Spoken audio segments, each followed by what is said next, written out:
title of my talk today is Kharkiv School of Photography as Ukrainian Postmodernism. So why is it important to talk about isms? Because we already started in modernism and Sovietization, but why is it important to use the word postmodernism, and specifically in relation to Ukrainian photography of the Soviet period of the 60s and 80s? And so with this talk, I will actually try to be revisionary today. I'll try to redefine this established historiographic understanding and periodization of Ukrainian art that has been in circulation since 1990s. And according to this standard view of Ukrainian art, Ukrainian postmodernism begins in the late 1980s. Photography was actually tightly controlled.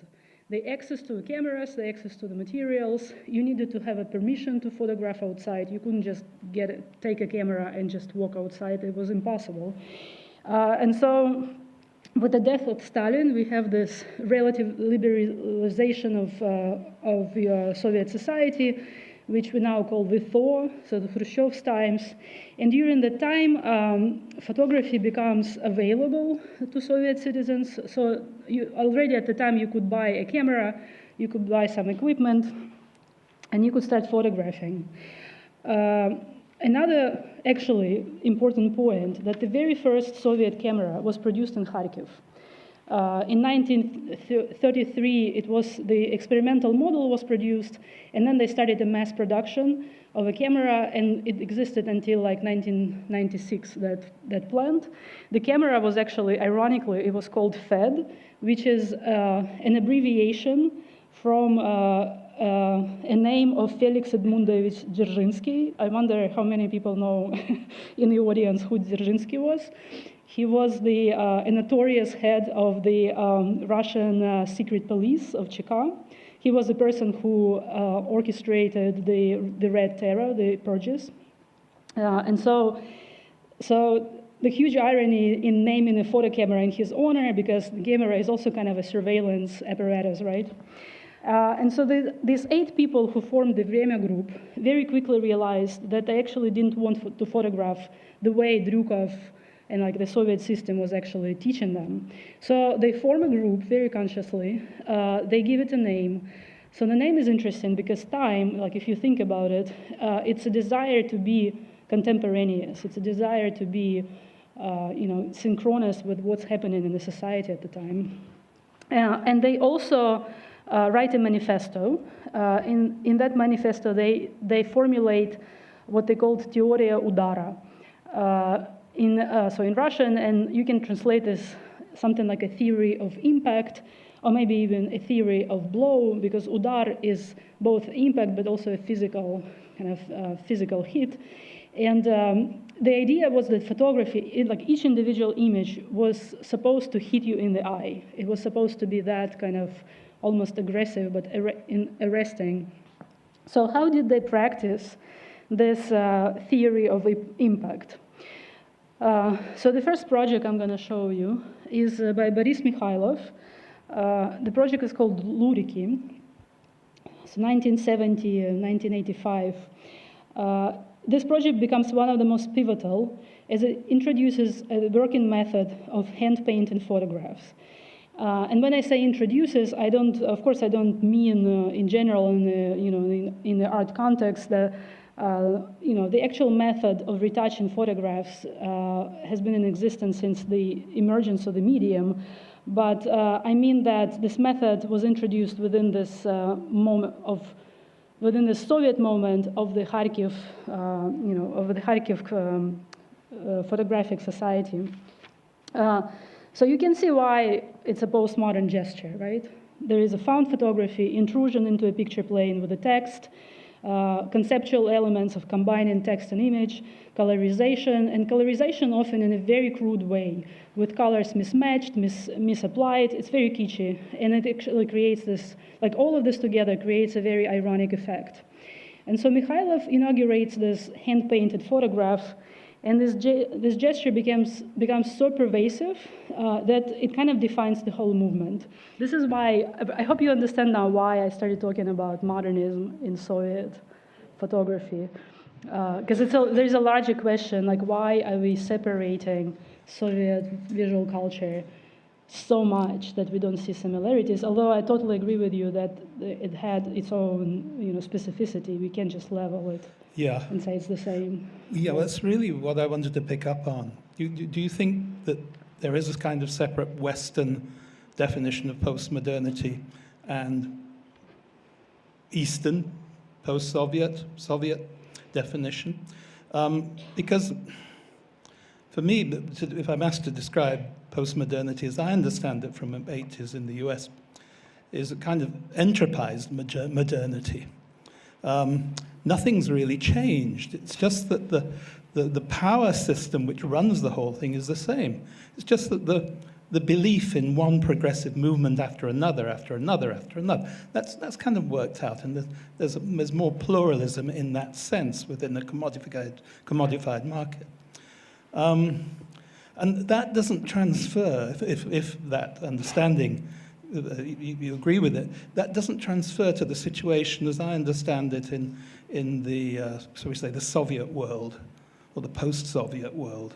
Yeah. And I realized that in the 80s, a lot of Ukrainian critics and elsewhere in the East were using the term postmodern. I could never really understand why, because for me it wasn't postmodern. It was brave, critical. It was its criticality that got me excited, not its postmodernity, which actually turns me off most of the time. Of course, this Western postmodern, Soviet postmodern, they have their own specificities. And if you think about, so postmodernism is kind of a reaction against. And so within the Western term, often it was a reaction against what? Against the market, for example.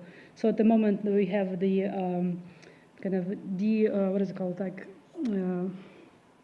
de-objectification, right? All of those practices like performance art, they were against the market, not producing an object that you can actually commodify.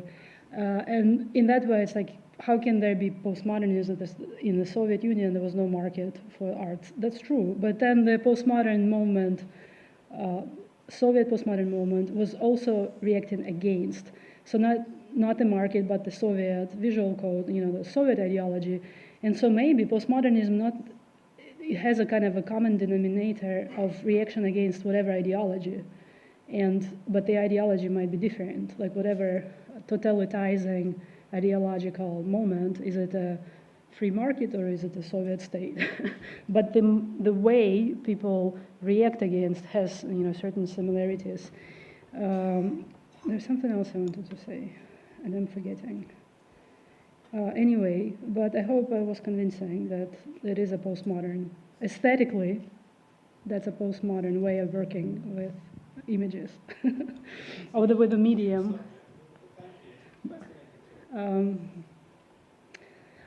That's what I wanted to mention. I don't know if you, what I picked up from your question is that in the West, artists reacted to something, they were subversive, but did they change anything? Because we still have a market. In the East, they were subversive and they changed the system. The system collapsed. And we can say, well, actually, these artists were a lot more effective in what they were doing. Although they were not, if you talk to them now, they were not really politically subversive. They were not trying to dismantle the Soviet order at all at the time, but they did in the end. And so their postmodernism worked, actually. So Evgen Pavlov, for example, talks about it a lot he's kind of like a philosopher. It's fascinating to listen to him. And he said that we were not reacting, I personally wasn't really reacting against Soviet ideology, but I really didn't like that this kind of official way of living was very limiting. That you could, as a person, you could only function within this amplitude, intellectually, emotionally, and he says, I always felt constrained, and I always wanted to be, to live larger, to live wider, to have kind of more things, not in terms of more things in terms of material, but just experiencing more. So they were reacting to that kind of, you can say that it's a reaction against Soviet ideology, but not in the way when a lot of Shizdesyatniki, so 60s in Kiev, they were actually critical of the government, in more kind of straightforward terms. I wonder if you can elaborate a little bit on this marginal position of photography, on which you built one of your arguments that although there was this presence of postmodernism already in the 60s, we start counting from the 80s because the painting was kind of a dominant medium, and it's actually still like this because well, there are a lot of lacunes also in art history, in Ukrainian art history, when we talk about paintings and sculpture, etc. But photography is still kind of an outsider and is not considered part of this Olympus. Yeah, this is not just a Ukrainian bias. This is like art historical bias in general. Like if you look at how art history is partitioned into periods, they're all based on paintings. Like we have this kind of a primacy of painting as the medium of art. And it's only now, by now, like last, 20 years that people started really critically assessing, like why are we periodizing visual culture based on painting? And if you think about it, painting is kind of always lagging behind. And so, when does according to this typical art historical survey, when does modernism start in Western history? Well, with Monet, which is 1860s. And this is flattening of form, like all of that. But photography is actually emerging in 1839, 1840s, and it flattens form already then. Like there are certain things that photography does before painting. And maybe we should start looking at other medium and photography specifically to redefine this whole art historical periodization, not just in Ukrainian art, but then also and photography, if you start really looking at it, photography always reacts first. And it kind of makes sense because it's easy. You take a camera, you do something faster, it takes how many months or maybe years to paint a painting. And I think that's exactly what happened with the Ukrainian visual culture. We always talk about paintings and periodize it by painting, but then we kind of exclude photography. And photography until today is not an art medium in Ukraine. There is not a single museum except Kharkiv School of Photography Museum that collects. And Kharkiv School of Photography is a private institution. There is no state institution that collects photography. We have archives, like Zabolotny Library, or what's the other one, Pshenichny Archive, but they collect it as kind of like a documentary archival thing. They don't collect it as an art medium. And then there's not a dedicated museum to photography. Also, there is not a single dedicated department within an existing museum. Like National Museum of Art in Ukraine doesn't have a photography department. So we still live under this kind of bias of photography being, but maybe that's kind of a Soviet bias, right? Irina Papin established it. Photography being a documentary mode, a mode of reporting, of kind of capturing the social life, but not art. And you yourself mentioned that there was this brief moment in the 60s, right, when they had a discussion in the Soviet photo, and then art photography it was kind of dismissed to this area of the amateur photography you could practice in the houses of culture. That's where these people came out from this house of culture. It's like, yeah, of course, as a hobby, you can just do that kind of art photography. And the person who was practicing it full scale is German Drukov, that I mentioned very early on. So now when we look at, we actually have his photographs. He died also fairly recently, and we collected some of his stuff. And if you look at it, it's kind of this Soviet pictorialism. It's like very lyrical, poetic, landscaping most. Yeah.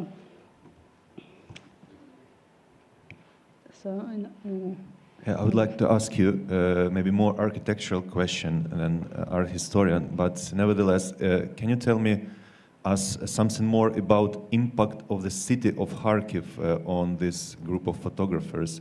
because it's quite interesting within the city of Kharkiv, which can be comparable, by the way, with Manchester. It's also an industrial city. And by the way, in Kharkiv, there is a polytechnical institution, which is built from also red bricks, and it's called kind of Kharkiv Manchester. And also we know from the 20s and 30s that it was the first capital of Ukraine, as I mentioned, and also there was kind of Ukrainian cultural renaissance.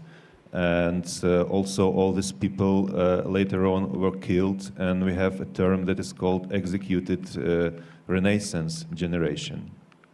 So maybe they also, yeah, like this photo, or maybe some other examples of impact on the city on this approach. I just, to mention briefly about this, the previous, so Kharkiv was the hotbed of constructivism and then also this executed Renaissance. When we talked to these photographers, they were not really, I don't think they were like aware, well maybe they were aware, but like the whole executed Renaissance, a generation of poets and writers who were killed in 1947-38. I actually saw statistics the other day. In Ukraine, in that year, there were 230,000 people imprisoned and 120 executed. And among them, there were around 300 poets and writers. And so after 1938, there are 6 writers left out of 300. But these photographers were not really connected to that material. Like they don't really talk about that. Yermilov was huge. That's a painter that came out of a constructivist moment and who actually survived the purges and lived in Kharkiv. So they were aware of him. I mean, it's an interesting question, how much of that previous Soviet moment influenced them, which still needs to be kind of unpacked. But talking about the city, Kharkiv, the city is huge. It's everywhere. I think the city makes these photographs in so many ways. And we're actually thinking about doing an exhibition on the city because it was basically, it was the primary location. They photographed the city a lot just by kind of, I mean, the city is almost there like by osmosis because they function performatively in that space.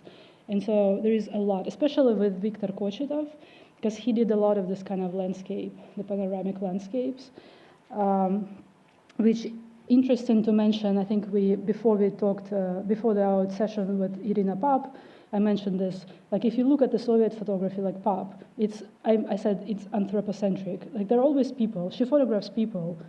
I don't think she's interested in the landscape or like the city itself. The city is a backdrop for her, and I think it's probably true for Soviet photography in general. Not the architectural one that was very conscious of the buildings, but that kind of Soviet reportage. It was all about people and the social life. As with these photographers, the city does emerge. And then, of course, Mikhailov has this 2 very famous series. In 1991, I believe, if I'm not mistaken, it was one was called U Zemli, on the ground or at the ground, and another was called Sumirki, like twilight, and it's photographed by the horizon camera, but on the ground. From the vantage point is kind of like an angle, so he's basically crawling through the city and photographing the landscape from that vantage point. And that's his commentary, very conscious commentary against the Soviet photography of expanse and aerial perspective and all of that. And in Mikhailov's photographs in these 2 series, the Soviet subject is living very low. He's not flying up in the sky. And then these photographs are exhibited. They're also, the hang is very low as well because the museum hang is like 133 centimeters from the ground. It's like this, and they're like this. And so you are like a viewer, you have to actually start walking around, almost like crawling for the space. But yeah, we're thinking about doing an exhibition on Kharkiv as kind of the main protagonist of that movement.